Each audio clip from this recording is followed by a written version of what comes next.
My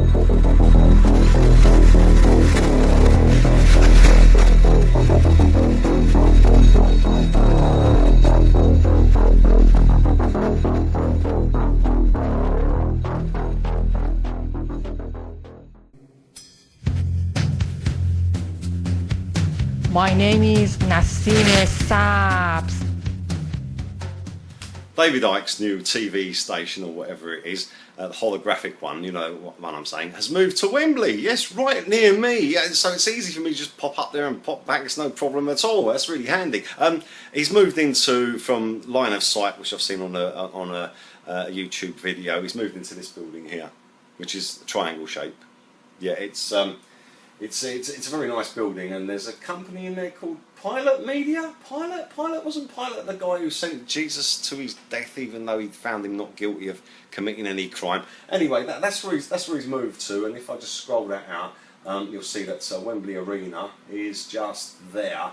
And how I got that was that from this photo, this still here, from this video called The People's Voice Secures London Studio, where David Icke looked out the window. So that's how I got it, Sherlock Gorilla 199. But let's just take a quick look at something about this, okay? Because as you know, I believe that David Icke is a witch, and he's involved with the mainstream media, which I believe are all witches. They're all pagans. They all worship Apollyon the Destroyer. The BBC have got a statue of Apollyon the Destroyer on an obelisk. They call him Helios there, or Helios. It doesn't matter what you call him.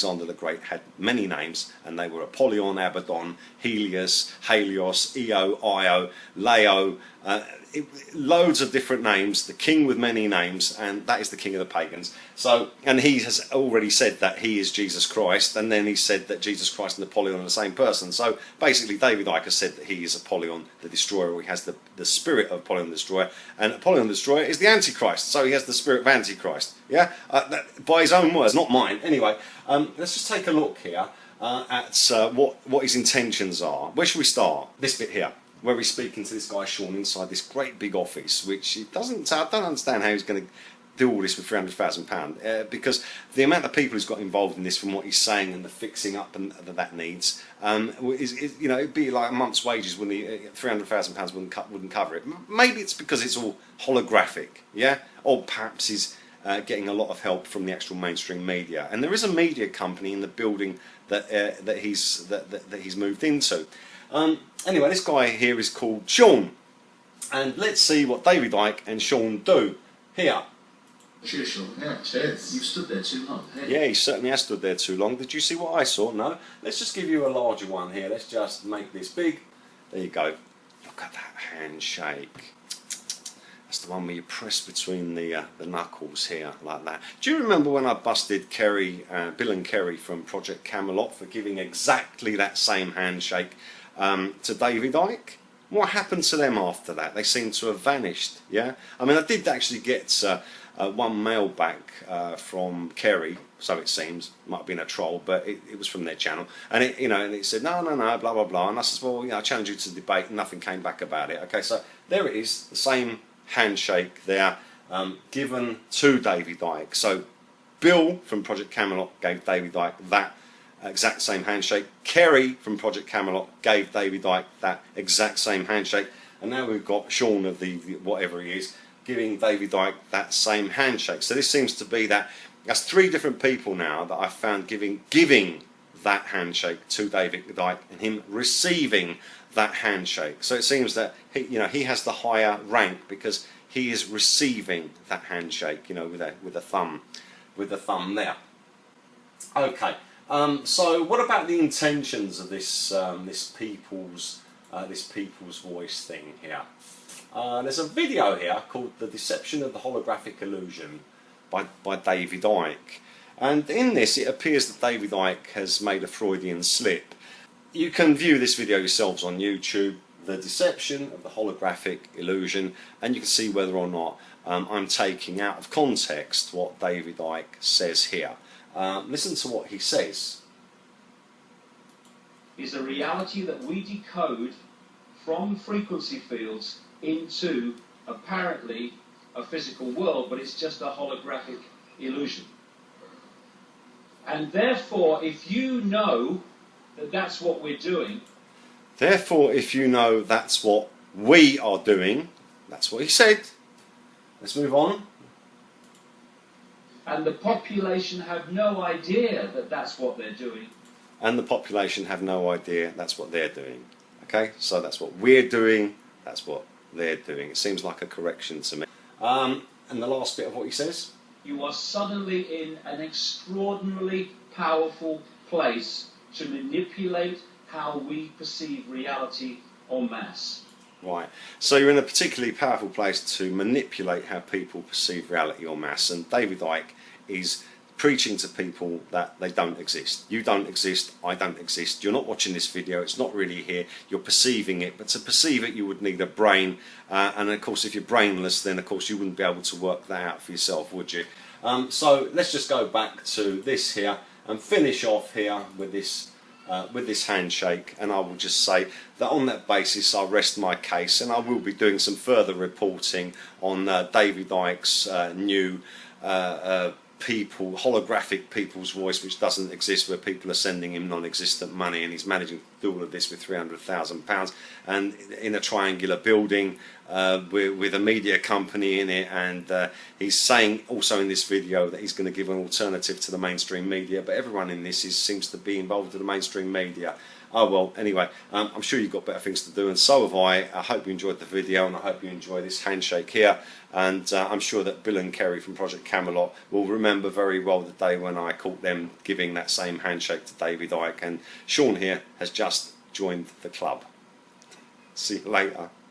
Now in the Illuminati, the Rothschilds are not humans. They're not just the richest family in the world. They are gods in human bodies. More or less the counterfeit of what Jesus Christ was when he was on the earth. They're the sons and daughters of Lucifer in human body, and his wife and so on. So that this council that I was on is the private priesthood of those gods. And when those gods talk, the priests listen and the priestesses listen, then they tell political people. That's why a handful of witches have so much power over so many political people, because they're simply just like a tape recorder for some very powerful people that everybody else considers to be holy and to be gods. So we opened this one in Philip Rothschild's handwriting, and it would have been the same to, well, it was like, you know, the gods sent their own private message. So we opened it up. Dr. Buckland started reading it. It's a chart. A friend of mine, Dr. Tom Berry, has placed that chart in a 30-page book, and we're proofing it now, and Dr. Stuart Crane is going to publish it, and we hope to have it in Christians' hands in about 3 months. It's a step-by-step plan beginning in 1973 at the first of the year to the end of 1980 to take over the world by taking over the United States. Now, before you think that that's impossible, I've watched the news over the past 5.5 years, and they're not only on schedule, they're a year ahead of schedule. And when I told people this 5 years ago, they thought I was crazy, like a lot of people think now.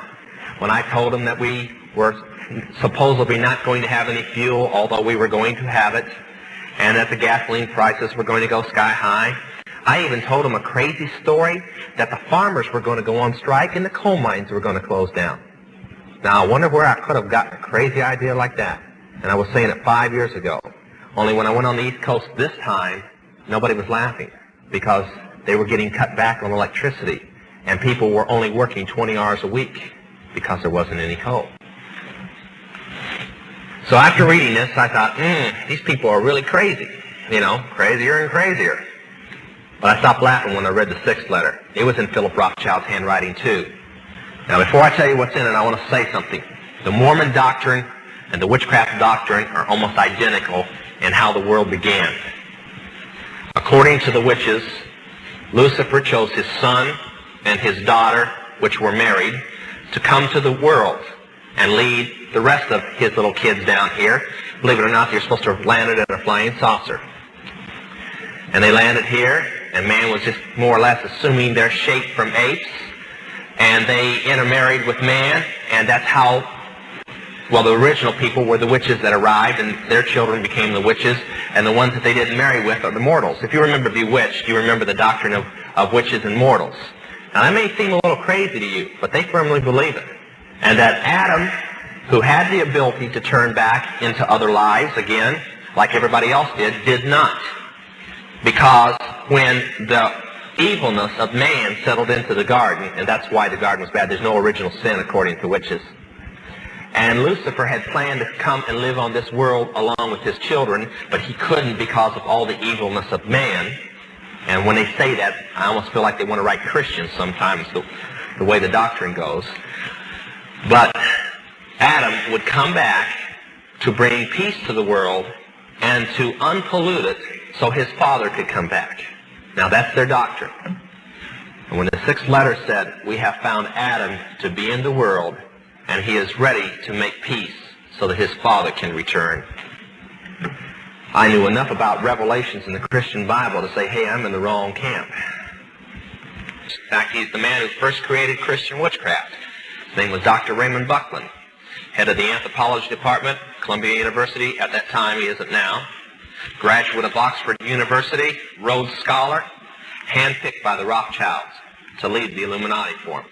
So I arrived, and he took me to his house, and the next few months he carefully rearranged all my ideas for me. He told me that all the things that I had learned about witchcraft were just stories that we told the lower people. And where I thought there was only 3 levels and I was as high and as powerful as a witch could go, he assured me there were 3 more. I guess I should have backed off then, figured if I was lied to the first time, maybe I'd be lied to the second time. So I let him train me, and he explained to me that since I was a male Collins, I was in the Collins family, that I had a position to take. And that there was a board of directors called the Grand Druid Council, which contained 13 of the most powerful witches in the world. And that my place was on that council. And I said, oh, great. When do I take it? And he said, well, somebody just died. I kind of always wondered if he died or they shot him or something. You never can tell in the Illuminati. But he sent me to Los Angeles. I studied for 6 more months with my foster mother, holding kind of a temporary rank on this council, and then taking up to Colorado Springs and initiated. And I do believe that when I testified here at the last time, I explained who the person was that handed me the ceremonial knife for that ceremony. Another senator named George McGovern.